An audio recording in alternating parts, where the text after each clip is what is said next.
Halo semuanya, di sini saya akan mempresentasikan tugas implementasi aplikasi sederhana dengan bahasa pemrograman C++.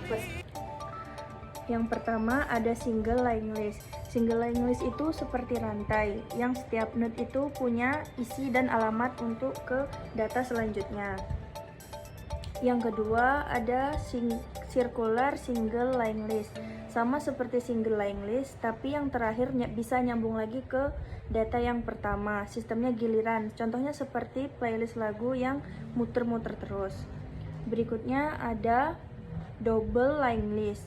Kalau ini tiap data punya dua arah, bisa ke depan maupun ke belakang. Jadi bisa digunakan sebagai tombol next atau back. Yang keempat ada circular double line list. Ini versi paling lengkap, bisa maju, bisa mundur, atau muter tanpa habis. Jadi bisa dipakai untuk menu game dan sistem yang muter tanpa stop. Yang kelima itu ada stack. Stack itu seperti tumpukan piring yang terakhir ditaruh, lalu yang pertama bisa diambil. Aturannya masuk terakhir. Yang kelima itu ada stack. Stack adalah struktur data yang memakai prinsip LIFO, last in, first out, yang artinya data yang terakhir dimasukkan adalah data yang pertama dikeluarkan. Data hanya bisa ditambah dan dihapus dari satu sisi saja, bagian atas atau top.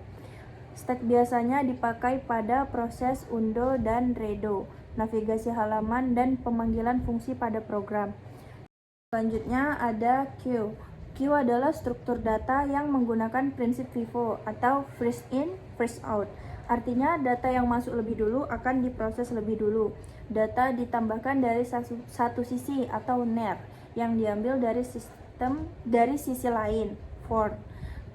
Queue digunakan untuk yang pertama sistem antrian, kedua proses data secara berurutan, dan pengaturan tugas pada sistem komputer.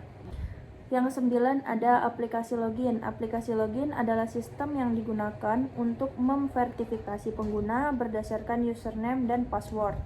Data pengguna disimpan dalam sistem, lalu dibandingkan dengan input yang dimasukkan. Jika data cocok, pengguna diizinkan masuk. Jika tidak, maka akses akan langsung ditolak oleh sistem. Yang ke-10 ada main menu. Main menu adalah tampilan utama yang muncul setelah login berhasil. Main menu berisi pilihan fitur yang bisa digunakan pengguna seperti input data, melihat data, mengubah data, dan keluar dari aplikasi. Di dalam sistem, data dapat diakses dari menu biasanya dikelola menggunakan struktur data seperti array, stack, queue, dan line list.